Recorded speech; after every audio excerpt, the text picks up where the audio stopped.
Eu gostaria de convidar os irmãos que estão aqui, também aqueles que estão nos acompanhando pelos canais oficiais da IP Tambaú e também pelo nosso perfil parceiro do Instagram, o CS News BR, a se colocarem de pé e abrirem a palavra de Deus no Evangelho de João, capítulo 20. Vamos nos colocar de pé e vamos adorar a Deus lendo a sua palavra, que também é uma forma de oferecer culto ao Senhor. João, capítulo 20, a partir do verso 1, nós vamos ler nesse 10º episódio da última temporada da série Quatro Olhares. Essa temporada que tem como título Paixão e Glória, e hoje o episódio que é o episódio da ressurreição do Redentor.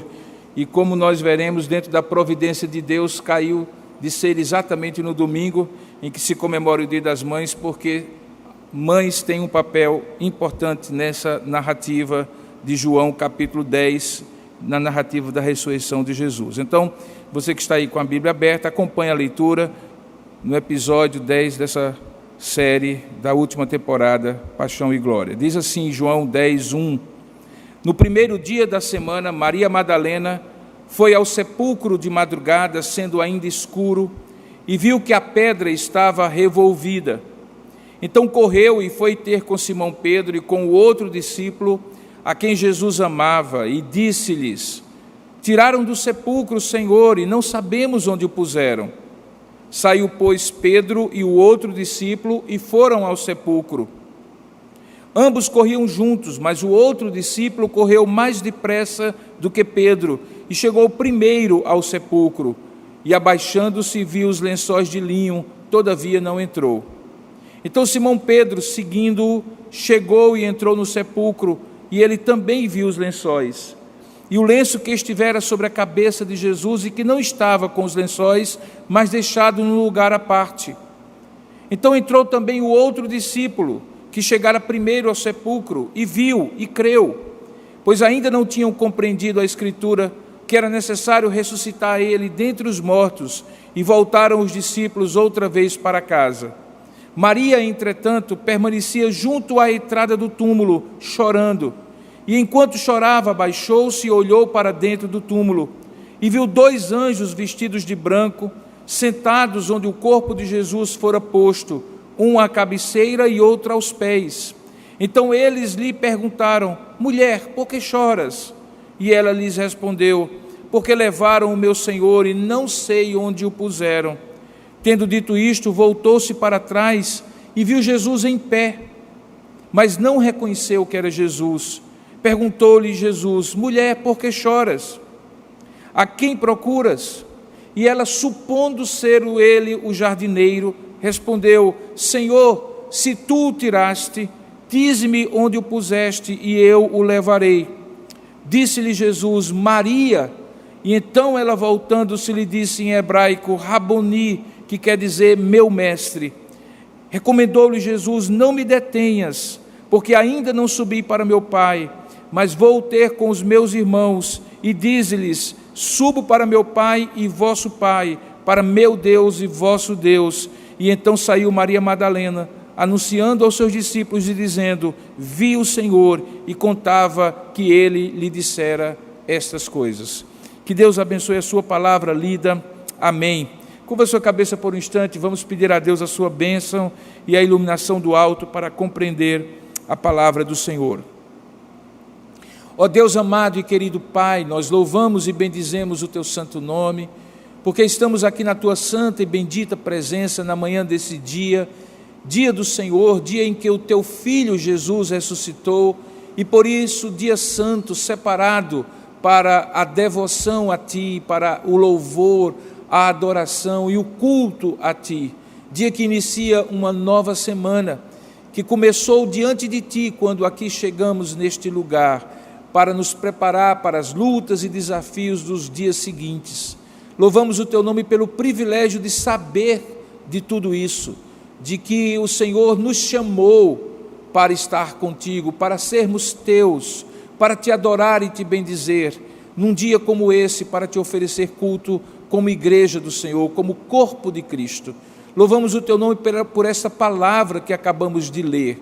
Ela muda completamente, ó Deus, tudo aquilo que nós poderíamos imaginar sobre a vida de Jesus, que supostamente teria terminado na morte. Não, Senhor, após a paixão, a glória, após a morte, a ressurreição, depois da cruz e do sepulcro, a liberdade, a vida, e por isso nós estamos aqui, porque Cristo ressuscitou.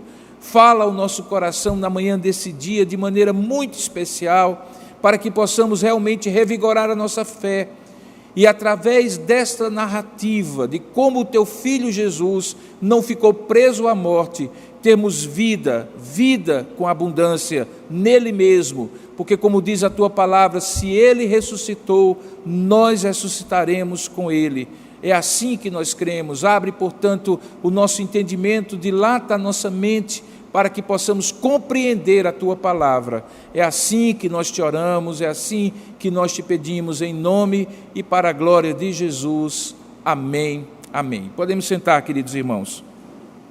Recentemente eu comecei a assistir, eu não gosto muito de assistir séries, porque as séries são feitas de tal maneira para que você continue assistindo, e às vezes a gente não tem tempo para continuar e fica naquela ansiedade de chegar mais cedo em casa e assistir a série. Mas eu gosto muito de documentários históricos, então recentemente eu comecei a assistir um documentário sobre o Império Romano, um documentário muito instrutivo, diga-se de passagem.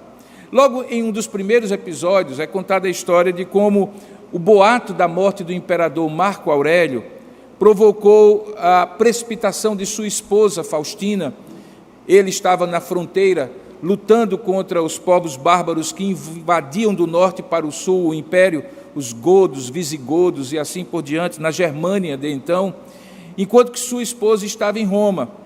E naquela ocasião, quando chegou a Roma, o boato que o imperador havia morrido, ela, temendo pela sua própria morte, porque é comum na antiguidade que quando o imperador morre, acontece uma caça aos supostos herdeiros, à imperatriz ou à rainha, ao príncipe que vai assumir o trono e assim por diante. Então ela, temendo tudo isso, ela foge para o Egito, em busca daquele que era o segundo homem mais importante do império naquela época, Avídio Cássius. Ela tinha preocupação de que aquele homem que era praticamente o dono do Egito, que era amigo próximo de Marco Aurélio, convivia com eles como família, tomasse para si o trono, ou seja, reivindicasse o trono do imperador, para que outro que viesse apontado pelo Senado não tomasse o lugar e acabasse provocando uma morte prematura, tanto dela, Faustina, a imperatriz, como também do sucessor de Marco Aurélio, que era Cômodos. Então ela vai ali para Avídio Cássius, conta a história que o imperador havia morrido. Na série, embora os historiadores não sejam unânimes nisso, ela se entrega a Avídio Cássius para buscar a sua proteção e supostamente para se tornar ou continuar a imperatriz ao lado dele. E nesse ínterim, o que acontece é que o imperador, que estava muito doente, não havia morrido. E então aquilo se tornara um boato, e quando chega a Marco Aurélio que o boato era que ele havia morrido, ele deixa a fronteira da Germânia, desce para Roma, junto com seu filho Cômodo, e ao chegar ali, então ele se apresenta diante do Senado. E ao apresentar-se diante do Senado, e chegar então a notícia ao Egito, que o imperador estava vivo, aquela mulher volta para encontrar-se com o seu marido, o imperador Marco Aurélio, na fronteira com a Germânia. A história que conta-se é que quando ela chega diante dele e reconhece que havia falhado, que havia se precipitado, ele não acredita e, por uma questão de desconfiança, acaba induzindo-a ao suicídio. Assim, a história ali é a história de um boato que não se comprova, sobre a morte de um imperador que, na verdade, estava vivo e que quase cria uma guerra civil, porque Avídio Cássius chega a levantar todo o exército romano que estava sob o seu controle ali no norte da África, Egito e assim por diante, para marchar a Roma e tomar o trono para si. Ele acaba sendo morto por um enviado do imperador Marco Aurélio, que o mata, e a série retrata esse episódio. Mas, diferentemente dessa história do Império Romano, hoje nós podemos ver a história verdadeira, não um boato, de um rei morto, esse sim morto mesmo, sepultado mesmo, há 3 dias, que na verdade, contrariamente àquela história fantasiosa, de fato morre, de fato é sepultado, mas também de fato está vivo. E provoca não uma guerra civil, ou quase uma guerra civil no Império, mas a maior reviravolta da história da humanidade. Se nós, domingo passado, falamos que a morte de Cristo é a morte mais dramática e transformadora, divisora de águas da história, tanto é que não apenas pelo seu nascimento, mas pela sua morte, a história é dividida entre antes de Cristo e depois de Cristo. Agora, pela ressurreição, nós vamos encontrar a maior reviravolta da história. Porque até mesmo seus discípulos que estavam com ele não podiam acreditar, ou até então não tinham entendido as várias vezes que ele falava que o Filho do Homem haveria de ser crucificado, morto, mas ressuscitaria ao 3º dia. Ele tinha falado isso de maneira criptografada, quando ele falou, por exemplo, no templo, olhando para o templo e dizendo assim, olha, em 3 dias eu derrubarei isso e ressuscitarei, e o próprio Evangelho diz que ele estava em 3 dias eu derrubarei isso e reedificarei, e o próprio Evangelho diz que ele estava se referindo à sua morte e ressurreição, como também de maneira clara, quando ele claramente diz aos seus discípulos que o Filho do Homem haveria de ressuscitar. O fato é que os discípulos não acreditavam nisso. A história da ressurreição é uma história de convencimento de pessoas que já deveriam estar convencidas. É a história de uma grande reviravolta, em que, curiosamente, aqueles que achavam que ela aconteceria eram justamente aqueles que não criam em Cristo. Se você vai ver as 4 narrativas dos 4 evangelhos, você vai ver que são os judeus que acusam Jesus, julgam Jesus no tribunal judaico, que procuram Pilatos e dizem assim, olha, há um boato circulando por aí, que esse homem que acabou de ser morto, havia prometido, ou vinha prometendo que ressuscitaria ao 3º dia. Então, para que isso não aconteça, ou seja, para que alguém venha e roube o corpo dele, coloca uma guarda ali, ao lado do túmulo esse que tinha sido usado pelo proprietário chamado José de Arimateia, um discípulo secreto de Jesus, dentro do Sinédrio, juntamente com Nicodemos, e então os romanos colocam uma guarda diante do sepulcro. Então os romanos que não acreditavam, obviamente, na ressurreição de Cristo, e os judeus que não acreditavam na ressurreição de Cristo, se preparavam para algum tipo de boato que surgisse, tendo alguém roubado o corpo de Jesus e depois dizendo que ele havia ressuscitado. E os discípulos que deveriam crer na ressurreição de Cristo, por terem visto inclusive ele ressuscitando Lázaro, por terem visto inclusive ele ressuscitando aquela menina que ele toca e tira da morte para a vida, no entanto não criam. Então a grande reviravolta que esse episódio nos traz, não é apenas a reviravolta de um homem morto que ressuscita ao 3º dia, e que segundo o apóstolo Paulo em 1 Coríntios capítulo 15, é a marca distintiva da fé cristã. Porque há outros relatos de outros mártires que morrem por uma causa, por um ideal, como Cristo. Mas a marca distintiva do querigma, daquela pregação original da igreja primitiva, é que ele não apenas tinha nascido, não apenas tinha morrido, mas ele tinha ressuscitado e voltaria. Esses 4 itens são os itens que estão presentes em todos os sermões e mensagens da igreja primitiva. É o que chama-se de querigma, a proclamação do primeiro evangelho. A reviravolta, portanto, não é apenas da crença daqueles homens, mas também uma reviravolta que vai marcar a história a partir dali, como sendo o distintivo cristão. Porque parem um pouquinho e pensem comigo. Cristo nasceu de maneira absolutamente sobrenatural. Ele é gerado no ventre da Virgem Maria, sem que ela tenha relações sexuais com o noivo a quem ela está desposada. E aquele nascimento virginal de Jesus é um dos grandes mistérios da fé cristã. Cristo vive uma vida completamente distinta de todos os outros antes e depois dele, porque ele é um homem completamente homem, mas que na verdade é Deus, completamente Deus, 100% homem. O Verbo se tornou carne e habitou entre nós. Ele vive uma vida perfeita, em palavras e obras, de modo que nada o condenava àquilo que ele foi de fato condenado por inveja, despeito e perseguição dos líderes judeus e conivência dos líderes romanos. Ele morre uma morte diferente de todas as outras mortes, extraordinariamente diferente, não apenas pelo sofrimento, pela injustiça do processo, mas principalmente porque ele claramente morre sem necessidade de morrer, sem obrigação de morrer. Ele morre porque quer, ele morre porque se entrega, ele morre em favor de outros que, sim, estes sim deveriam estar mortos, entre os quais eu e você. Ele é um inocente que morre, é uma morte extraordinária, injusta, cruel. Mas o que há de mais extraordinário nessa história é que esse homem que nasce de maneira extraordinária, que vive de maneira extraordinária, que morre de maneira extraordinária, ressuscita de maneira extraordinária.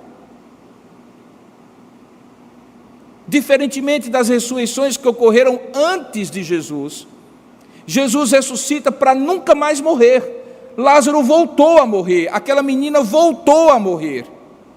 Mas a ressurreição de Cristo, que Paulo aos Coríntios, capítulo 15, diz ser as primícias dos que vão ressuscitar, ou seja, os primeiros frutos, marca o momento em que claramente a morte é vencida.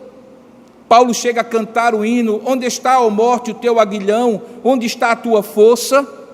Para a partir dali nunca mais morrer. A morte morre na morte de Cristo.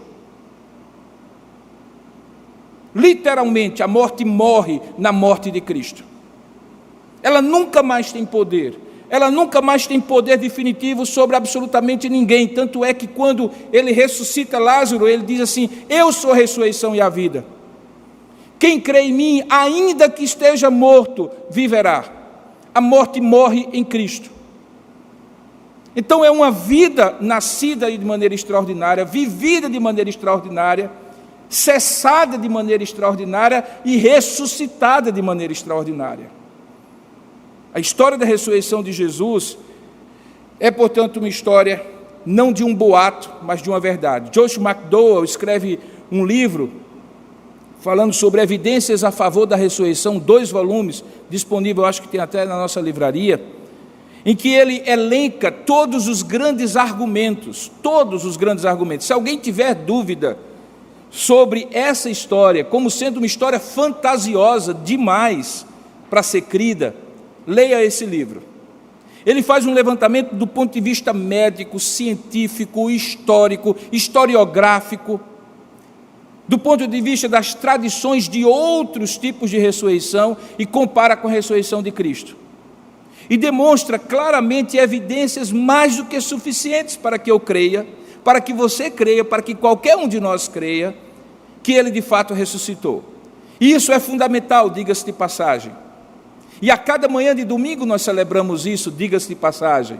E por isso o dia do Senhor se torna o dia santo para os cristãos, diga-se de passagem. É fundamental acreditar na ressurreição de Cristo, senão Cristo é apenas um mártir que dá um bom exemplo e que nós devemos segui-lo. Não.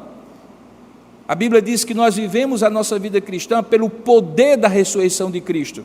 E se Cristo ressuscitou dentre os mortos, nós também seremos ressuscitados. Imagine nesse tempo de muita morte, em que o cheiro de morte está nas ruas, nas redes sociais, nos grupos de WhatsApp, nos telejornais, na internet, se não houvesse esperança de ressurreição para nenhum de nós.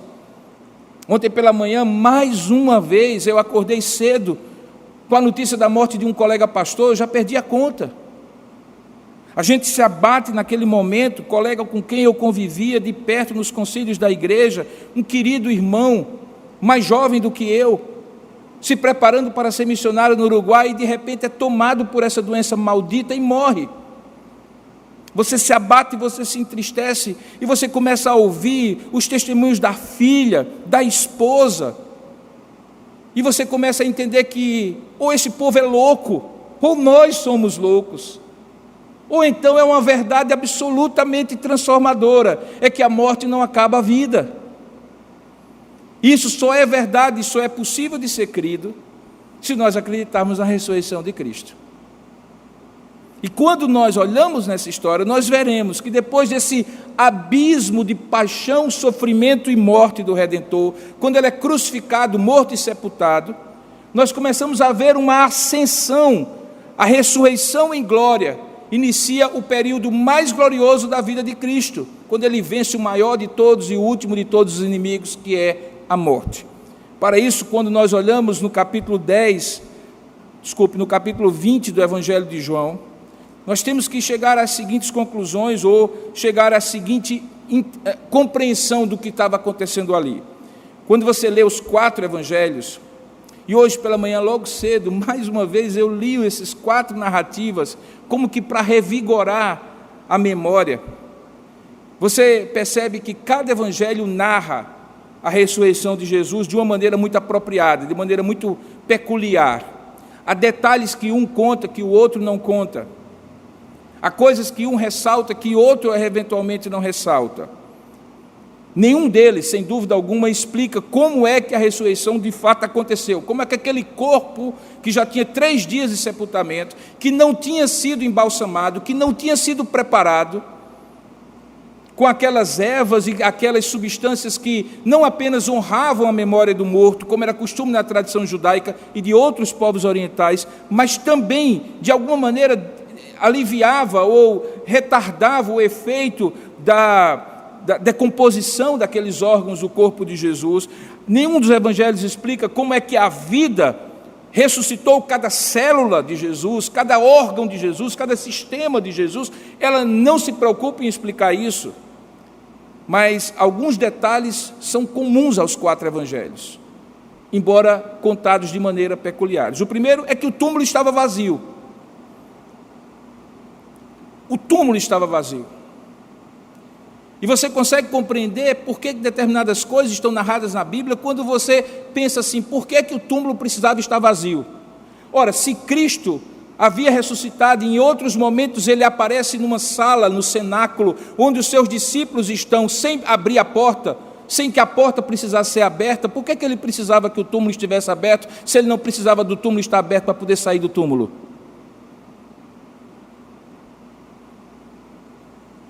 Aquele era um túmulo selado, havia um selo romano, aquele selo simbolizava o poder de Roma sobre aquele corpo. O Império Romano tinha poder sobre aquele corpo. A guarda que estava lá era uma guarda que dava ao Estado a tutela daquele corpo. O sepulcro era novo, era de José de Arimateia, num jardim. Era um sepulcro particular, mas o poder do Estado estava ali. E quando aquele selo é rompido, porque a grande pedra que estava na porta do túmulo é removida, a vida ali demonstra, na ressurreição de Jesus, o poder de Deus sobre todas as instâncias humanas, inclusive sobre o mais poderoso império que a humanidade já viu existir, que era o Império Romano.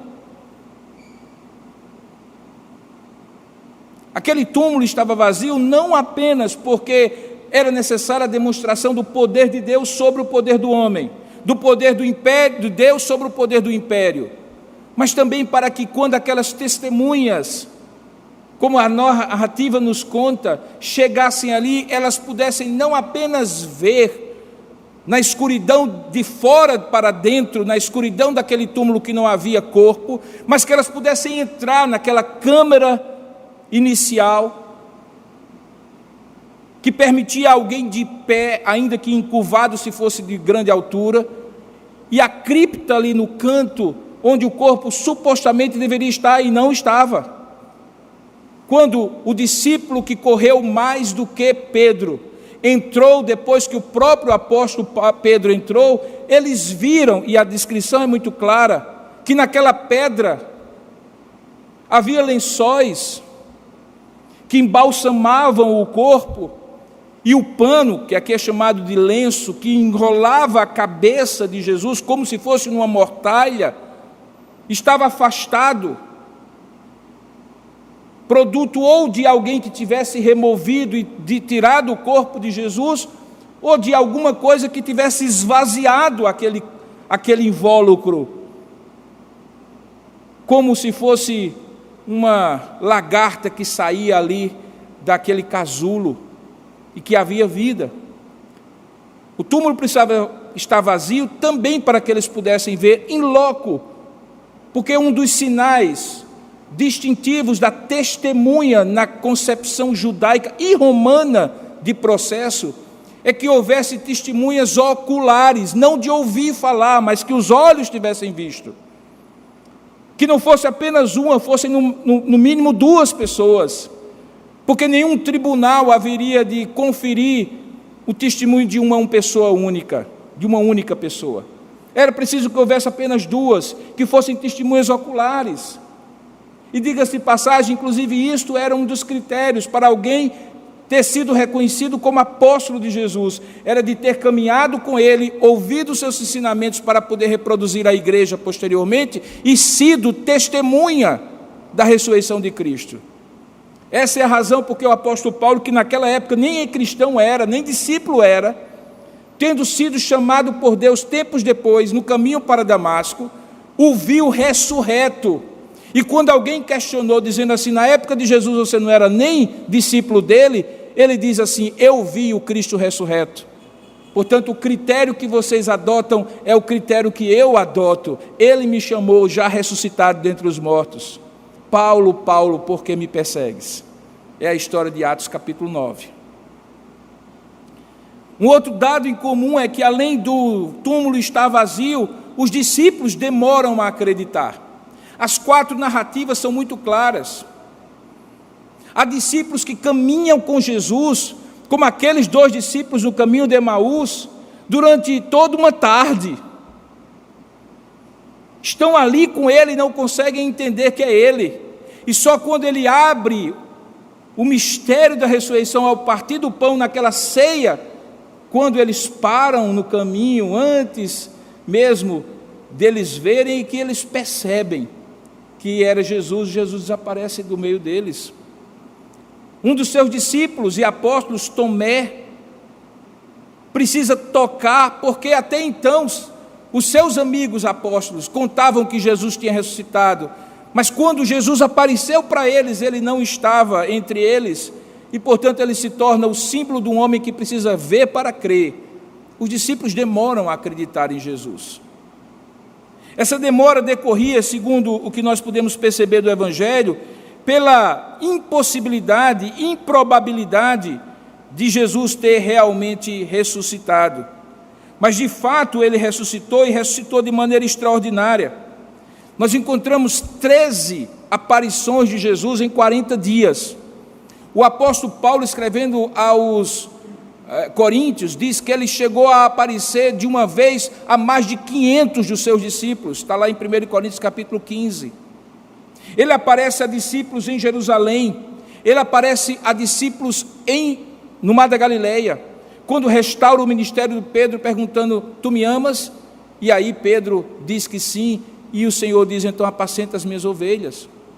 Por 40 dias, entre a Páscoa e o dia de Pentecostes, que são 50 dias entre um e outro, Jesus aparece aos seus discípulos, em vários momentos, a grupos de uns, de alguns, de muitos, a um só. E nesse processo todo, o que estava acontecendo era um convencimento factual, um conhecimento daquele do tipo que contra fatos não há argumentos, toca aqui, pega aqui, lembra do que eu falei, coma aqui esse peixinho, esse pão que você acabou de pescar aí no Mar da Galileia comigo. E todo aquele convencimento de 40 dias é porque apesar daqueles homens terem convivido com Jesus, terem visto Jesus curando mortos, ressuscitando mortos, expulsando demônios, acalmando tempestades, demonstrando poder inconteste de Deus na sua vida, eles ainda não criam. Os 4 evangelhos então precisam dizer que eles não criam, e precisam dizer que o que mudou a chave de off para on foi a ressurreição de Cristo. A ressurreição de Cristo mudou a tendência daqueles homens de, apesar de ter convivido com Jesus, não crerem nele, para se tornarem homens crentes, que são poderosamente usados por Deus a partir daí. Mas há um terceiro aspecto da ressurreição de Cristo que os 4 evangelhos contam em comum, independentemente dos detalhes que um ou outro conta de diferente. É a presença das mulheres na ressurreição de Jesus.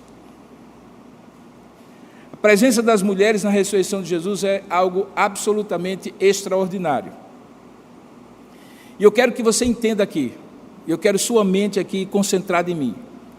Nós estamos falando, preste bem atenção, de textos escritos por judeus, numa época em que, seja no Império Romano, seja na religião judaica, as mulheres eram um zero à esquerda. Literalmente, um zero à esquerda. Mulheres, por exemplo, não eram levadas em conta como testemunhas em tribunais. Elas não eram contadas nos censos. Tanto é que quando, por exemplo, Jesus multiplica pães, 5 pães e 2 peixinhos e alimenta 5.000, não é dito 5.000 pessoas, mas 5.000 homens, fora mulheres e crianças. Se havia uma época em que nenhum escritor se estivesse escrevendo da sua própria cabeça para contar uma história fictícia ou um boato, se há uma história em que ou uma época da história em que nenhum escritor que quisesse ser levado a sério colocaria as mulheres no centro da narrativa, essa era aquela época. Aquela época era contraproducente. O editor de qualquer escritor que estivesse escrevendo um romance para qualquer editora da época e que viesse com um manuscrito dizendo assim: eu estou contando a história de um homem que esteve morto, fez coisas maravilhosas, mas ressuscitou ao 3º dia, depois de ter sido sepultado no túmulo vazio, no túmulo novo, que nunca tinha sido usado, selado por uma pedra, e as principais testemunhas dele são mulheres. O editor diria assim: pode voltar com o seu manuscrito, esse negócio não vende não. Pode voltar. Dá não, amigo. Você acha que o povo vai acreditar? Mulher, nessa época, você acha que o povo vai acreditar? A grande pergunta que eu faço é, além do fato de que só foi assim porque Deus os inspirou, Mateus, Marcos, Lucas e João, por que Jesus coloca as mulheres no centro da história da ressurreição? Se não era popular, se não era crível, e o texto inclusive diz isso claramente, que quando Maria Madalena volta para contar aos discípulos do Senhor que ele havia ressuscitado e aparecido para ela, eles não acreditaram e eles precisaram ir lá, e foi lá Pedro e João conferir em loco. Por que é que essa história está contada assim?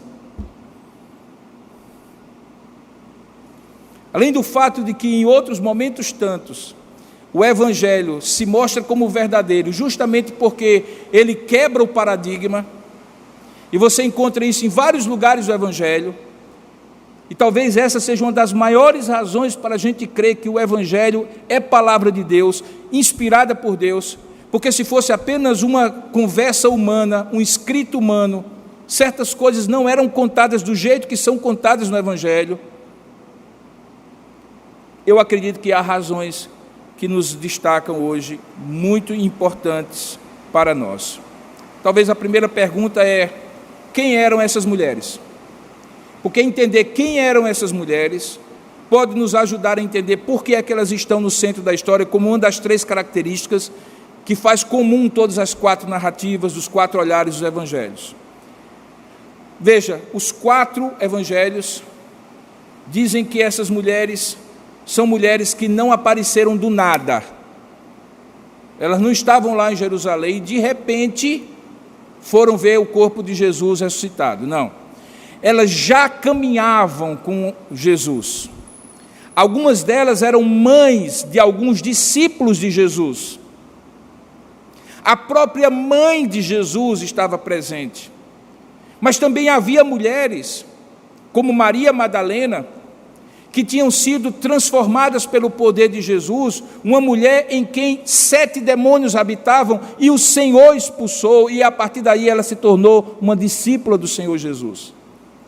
Portanto, você vai encontrar a bendita Virgem Maria junto de Maria de Madalena, que alguns até dizem ter uma vida um tanto quanto, do ponto de vista sentimental, tumultuada. Você vai encontrar mulheres que são esposas de alguns dos discípulos e mulheres que são mães de alguns dos discípulos. E essas mulheres caminhavam com Jesus. O Evangelho narra a história, o Evangelho de João em particular. Alguém já disse que o Evangelho de João narra a história de 10 encontros de Jesus. 10 desses, 5 com homens e 5 com mulheres. Se você prestar atenção e depois você contar no Evangelho de João, você vai encontrar. Você vai encontrar Jesus se encontrando com Nicodemos no capítulo 3, mas se encontrando com a mulher samaritana no capítulo 4. Você vai encontrar Jesus se encontrando com o cego de nascença no capítulo 9, mas antes, no capítulo 8 do Evangelho de João, Jesus está se encontrando com a mulher adúltera pega em adultério. O Evangelho de João conta, portanto, 10 encontros, 5 com homens destacados, simbólicos, que refletem ou simbolizam determinadas figuras da sociedade da sua época, um religioso como Nicodemos, e ao mesmo tempo uma mulher samaritana, porque são as 5 mulheres que ele narra. Essas mulheres caminhavam com Jesus, e a visão que se tinha até então, de que mulheres eram seres de segunda categoria na sociedade judaica, e somente uma ou outra, tipo Esther, Débora, tiveram um papel destacado das narrativas do Antigo Testamento. Se tem uma prova que Jesus não é misógino, que Jesus não é machista, que a religião cristã não é preconceituosa contra a mulher, é o fato de que nenhuma outra história, de nenhuma outra religião, destaca a figura da mulher, não como deusa, como as religiões de mistério, mas como mulheres alcançadas por Deus, discipuladas por Deus, que caminhavam com Deus na pessoa de Jesus, é o cristianismo. Nenhuma outra religião, nenhum outro líder religioso, além de Jesus, destaca o papel da mulher como Jesus destaca. Jesus aceita a adoração de mulheres. Jesus aceita a devoção de mulheres. Jesus aceita o discipulado de mulheres. Jesus aceita o testemunho de mulheres. Jesus é honrado por mulheres, como aquela que quebra o vaso de nardo, o perfume caríssimo, como aquela que chora aos pés de Jesus e enxuga os pés de Jesus com seus cabelos. Jesus aceita a hospedagem de Maria e Marta e ressuscita Lázaro por amor a Marta e Maria, seus amigos, diante de quem ele chora quando vê aquela família esfacelada pela morte do homem, possivelmente o irmão mais velho delas duas. Perceba então que não é surpreendente, é destacado, que justamente no momento da ressurreição, quem está no centro da narrativa? As mulheres. Os evangelhos, diferentemente, registram nomes delas, mas uma delas está presente em todas. Maria Madalena, que representa um extremo, e Maria, mãe de Jesus, representa o outro extremo. Mas também tem Maria, mãe de Tiago, que em um dos evangelhos é chamado como a outra Maria, o que faz, inclusive, que uma das constelações que estão no céu são as 3 Marias: Maria, mãe de Jesus, Maria Madalena e Maria, a outra Maria, que é chamada Maria, mãe de Tiago. Essas 3 Marias estão presentes, mas também Marcos, o evangelista, acrescenta uma chamada Salomé. Lucas acrescenta outra chamada Joana, e parece indicar no texto de Lucas, capítulo 24, verso 10, que havia outras mulheres. Portanto, eram algumas mulheres e não apenas uma, 2 ou 3. O que elas faziam, ou o que elas fizeram durante toda a vida de Jesus? Possivelmente elas eram todo o apoio que aquele colégio apostólico que estava se iniciando precisava.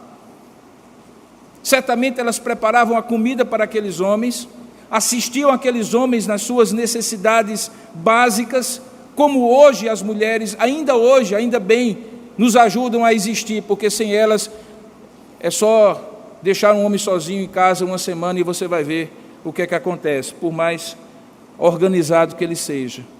Essas mulheres eram exatamente aquilo que Deus havia criado no início, quando chamou Adão e disse: não é bom que você esteja só, eu farei para você uma auxiliadora que ele seja idônea, que encaixe, harmonize, e aqueles atributos e virtudes que você não tem, ela possa ter, e vocês possam viver como uma só carne diante de mim. Essas mulheres sejam como esposas de alguns dos discípulos, porque alguns dos apóstolos eram casados. A gente sabe, por exemplo, que Jesus curou a sogra de Pedro, e ninguém tem sogra se não for casado. O que faz com que haja uma certa contradição, porque o primeiro Papa, portanto, era casado, se é que ele era Papa. Tinha até sogra. Alguns maliciosamente dizem que, inclusive, ele negou Jesus depois, porque ele curou a sogra dele. O que não é verdade, é só piada mesmo. Mas o fato é que aquelas mulheres estavam ali com Jesus no dia a dia. Cuidavam de toda a logística, de todo o apoio que eles precisavam. E diz o texto que até mesmo no momento mais crucial, literalmente falando, no momento da cruz, elas estiveram com Jesus. Se você abrir, por exemplo, o Evangelho de João, no capítulo 19, verso 25 a 27, você vai ver lá a seguinte descrição: e junto à cruz estavam a mãe de Jesus e a irmã dela, uma tia de Jesus, e Maria, mulher de Clopas, que é o mesmo Cleopas que vai caminhando para Emaús, e Maria Madalena. E é por isso que naquele momento, quando Jesus se vira para João, o discípulo único que ficou até o último momento da cruz com ele, porque os outros fugiram, ele diz assim: eis aí o teu filho, eis aí a tua mãe, entregando Maria aos cuidados do apóstolo João, e entregando o apóstolo João aos cuidados de Maria. Portanto, eram mulheres que não estavam ali de bobeira, como nós podíamos dizer. Elas não entraram no credo apostólico como Pôncio Pilatos, assim. Não, elas caminhavam com Jesus, elas eram discípulas de Jesus, elas tinham visto e sofrido e chorado com o sofrimento de Jesus, mas também elas tinham tido a gloriosa visão dos milagres de Jesus, das ressurreições anteriores que Jesus havia feito. E aí me tira logo uma seguinte conclusão, irmãos: é que o privilégio que essas mulheres tiveram de serem as primeiras a ver a ressurreição de Jesus é decorrente do discipulado e da caminhada, do compromisso que elas tiveram de caminhar com Jesus enquanto Jesus estava morto, vivo, e quando estava morto na cruz também. A conclusão que eu chego é que para que a gente tenha grandes privilégios como aquelas mulheres tiveram de ver a ressurreição do Cristo ressurreto, é primeiro preciso caminhar com Jesus. Ninguém recebe privilégios de Deus sem compromisso com Deus.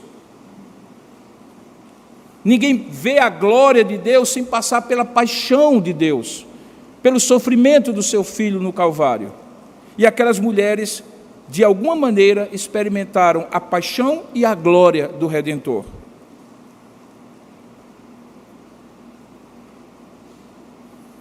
O texto anterior ao que nós estamos expondo diz que de madrugadinha elas foram para o túmulo. Se você voltar os seus olhos para o texto anterior, no capítulo 19 ainda, nós lemos o capítulo 20, mas se você voltar os seus olhos para o capítulo 19, essa narrativa, que é a narrativa do sepultamento de Jesus, está também em Mateus 27, em Marcos 15 e em Lucas 23.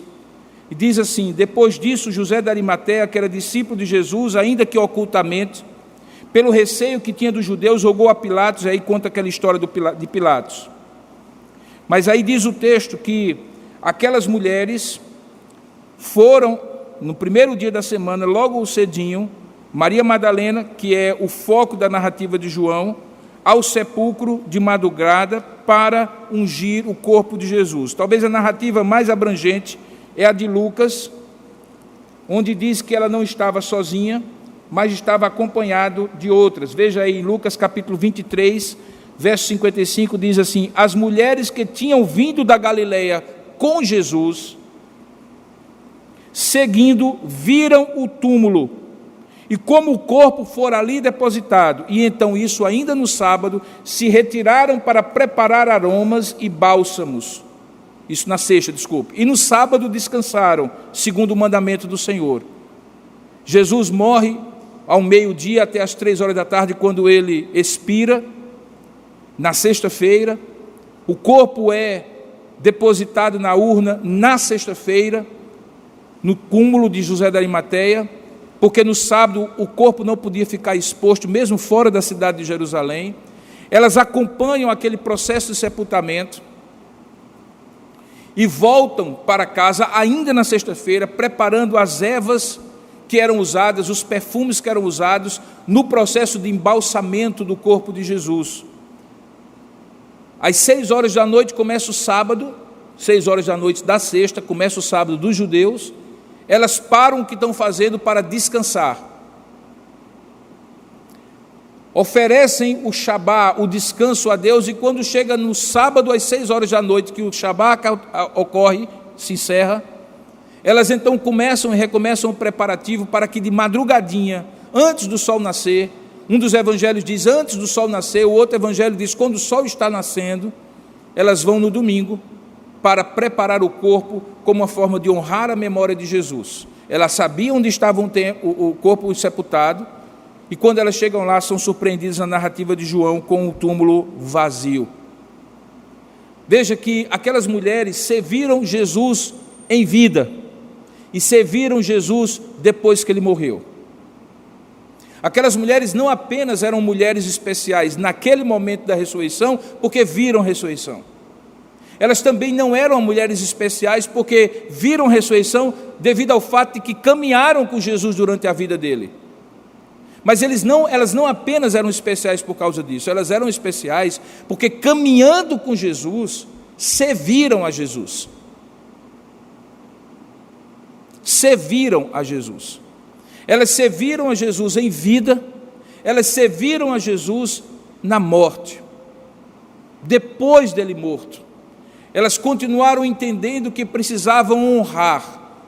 Se você me pergunta se elas tinham uma sensibilidade espiritual maior, que as fazia pensar sobre as predições de Jesus de que ele ressuscitaria, mais do que os discípulos, eu não saberia dizer. Mas o fato é que enquanto os discípulos correram, ficaram assustados, com medo de morrerem pelos próprios romanos e líderes judeus, e se esconderam no cenáculo onde tinham feito a Santa Ceia, e ali vão permanecer até o dia de Pentecostes. As mulheres, no entanto, se arriscaram na manhã da ressurreição para oferecer uma última honra ao corpo de Jesus morto. Elas vão servir, preparar aquele corpo. Podiam estar com medo, talvez estivessem, mas elas superam o medo para servir a Jesus. Isso diz muito, irmão, sobre essa atitude feminina. Não há dúvida alguma que as mulheres são muito mais corajosas do que os homens são mais valentes do que as mulheres. Mas as mulheres são mais corajosas do que os homens. Não há dúvida alguma que elas superam as suas limitações, sejam elas quais forem, para ir além. E quando elas se dedicam a servir a Deus, elas servem com uma integridade e uma dedicação que é ímpar. Qualquer pastor de qualquer igreja, a quem for perguntado o que seria da sua igreja sem o serviço das mulheres da sua igreja, em todas as áreas, ele haverá de dizer, seria certamente mais empobrecido. E com isso eu não estou desvalorizando o papel dos homens, a quem Deus deu a liderança da igreja. Mas esse papel de suporte, que também é uma forma de liderar a igreja, de auxílio, que também é uma forma de manifestar o serviço a Deus, Deus deu de maneira peculiar, maravilhosa às mulheres. E aquelas eram mulheres que serviram a Jesus em vida e serviram a Jesus na morte. Foram preparar o corpo. Portanto, eu posso concluir também que aquelas mulheres não apareceram na ressurreição do nada. Tanto elas caminharam com Jesus, dando suporte ao colégio apostólico, como elas se viram Jesus na morte. Sabe, irmãos, elas viram a ressurreição de Jesus primeiro, porque elas estavam dispostas a acordar mais cedo para honrar a Jesus às primeiras horas da manhã da ressurreição. Eu não estou dizendo que os discípulos ficaram dormindo em casa, não, como homens preguiçosos. Eu estou apenas dizendo que elas se anteciparam. E anteciparam-se de uma maneira que a dedicação, a renúncia e o sacrifício de uma noite de sono para honrar Jesus na madrugada do domingo foi premiada pela visão gloriosa de que o túmulo estava vazio e que Deus deu a elas, primeiro do que aos outros homens, discípulos de Jesus. Aqui não há nenhum discurso feminista, irmãos. Aqui é a Bíblia falando. Pelo contrário, fica muito claro que aquelas mulheres eram a mãe de Tiago, o menor, a mãe de Tiago e João, os dois discípulos, filhos de Zebedeu. Essa mulher que nós não temos muitos detalhes sobre ela, conhecida como Joana, Maria Madalena, que começa a correr em busca de ajuda diante daquela terrível situação que ela a princípio pensou ter sido o corpo de Jesus roubado, a aflição que ela manifesta ali diante daqueles anjos que aparecem, mas também a devoção, a alegria de quase segurar os pés de Jesus e adorá-lo a ponto de Jesus dizer assim: não me detenhas, porque eu ainda não fui para o Pai e eu preciso ir, mas antes diga aos meus irmãos, aos meus filhos, aos meus discípulos, que eu encontrarei com eles lá na Galileia. E aí o que acontece? Aquelas mulheres se tornam, prestem bem atenção, as primeiras pregadoras de Jesus Cristo ressurreto. Quem é que vai contar os apóstolos que Jesus Cristo ressuscitou? Maria Madalena, as mulheres que estavam lá.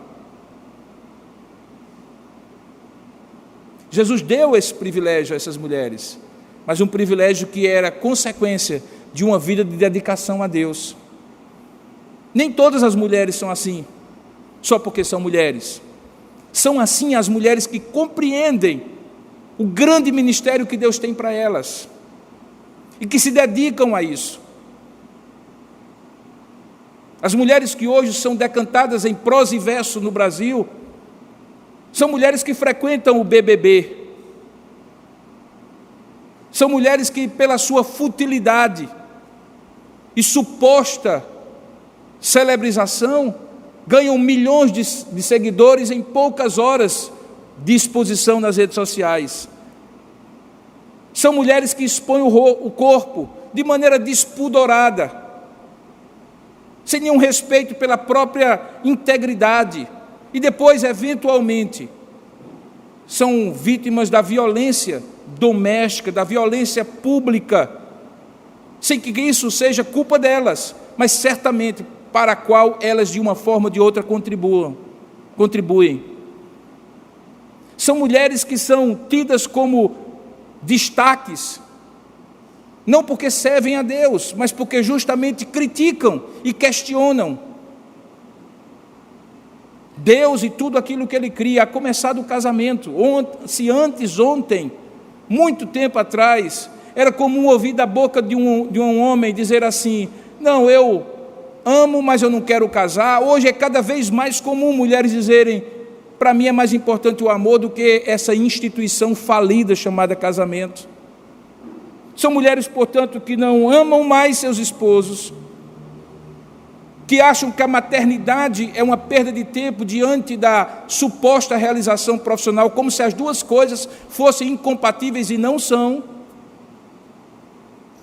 São mulheres que são valorizadas pelo corpo e não necessariamente pelo caráter. Embora ninguém esteja dizendo que não há uma graça, não há uma maravilha de beleza estética no ser feminino, não é disso que nós estamos falando, mas é sem dúvida alguma da supervalorização da forma em detrimento do conteúdo, do caráter da mulher. Mas estas mulheres são diferentes, perceba. Elas são diferentes porque elas começaram a seguir a Jesus. Não é que elas são diferentes porque são melhores do que as outras. Elas são diferentes porque Jesus entrou na vida delas. Elas caminharam com Jesus, serviram a Jesus na vida e na morte. E por isso tiveram o privilégio de ver Jesus em primeiro lugar adiante de todos. E se tornaram as primeiras pregadoras do Cristo ressurreto, porque viram em primeiro lugar o Cristo que havia ressuscitado. Se nós pararmos um pouquinho e não acreditarmos, portanto, em coincidência, mas que na distribuição que nem era essa, dos episódios dessa temporada da série, esse devido reposicionamento das mulheres na narrativa que eu faço hoje, na exposição que eu faço hoje, especificamente no Dia das Mães, então nós só podemos entender que Deus está querendo falar a você, particularmente, minha irmã, que é mãe, que virá a ser mãe, seja mãe de coração, seja mãe que gera no próprio ventre, seja mãe de oração, seja mãe que adota filhos em oração, seja mãe que adota filhos no exemplo, na inspiração de vida. Porque Deus deu a vocês, mulheres, esse dom maravilhoso chamado maternidade. Mas não apenas para serem maternais, mas para além de serem maternais, serem testemunhas, discípulas que servem e que veem o Cristo ressuscitado e se tornam proclamadoras dele. Uma das coisas mais maravilhosas que eu vejo, irmãos, sinceramente, é quando eu percebo que algumas mulheres, elas compreendem que Deus as dotou com essa capacidade de serem multitarefa, a ponto de algumas vezes até exagerarem, se desgastarem além da conta, porque Deus quer lhes dar a capacidade e a oportunidade de serem a esposa, a mãe, mas também a discípula de Jesus, sem que uma coisa seja incompatível com outra.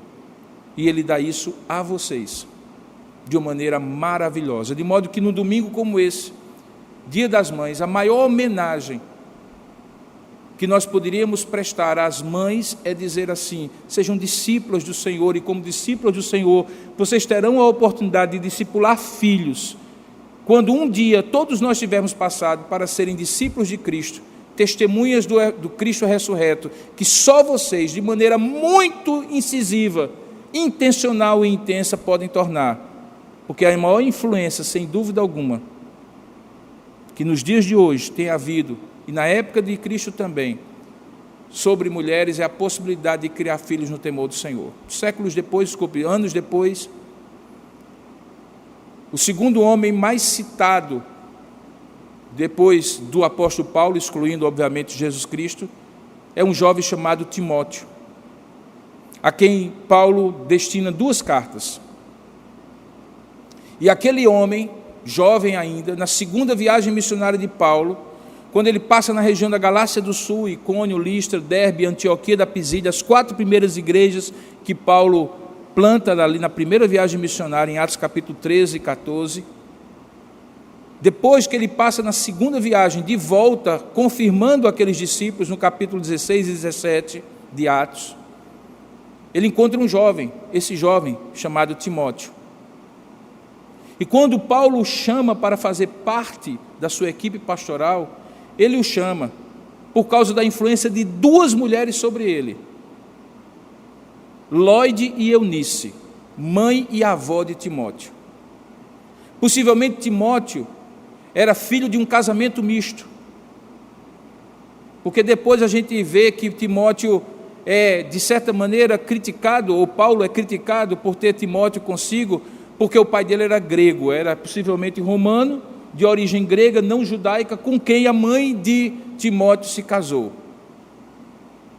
Mas perceba que quando Paulo registra a fé de Timóteo, o compromisso de Timóteo com Deus, Paulo registra que foi sob a influência, e por causa da influência de sua mãe e de sua avó, as 2 mulheres mais importantes da vida de Timóteo.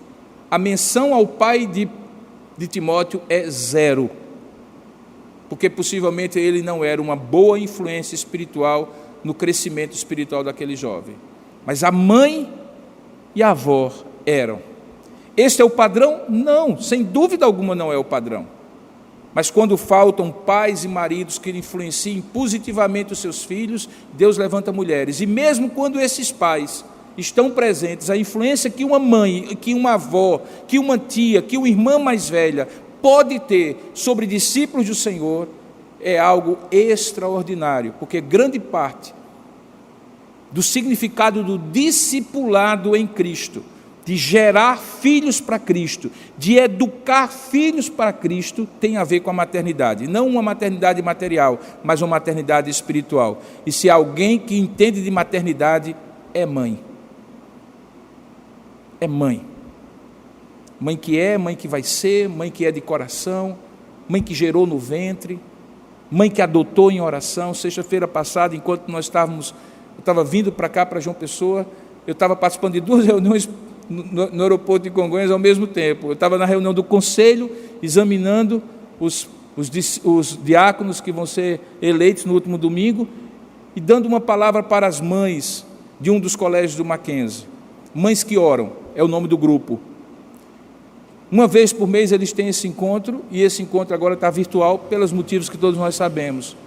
E ali havia mães de todos os lugares ali, mães de alunos, mães educadoras, mães colaboradoras. Havia um grupo grande de mães, e eu ministrei ali para elas sobre o privilégio que é adotar um filho em oração, mesmo quando você não gerou ele.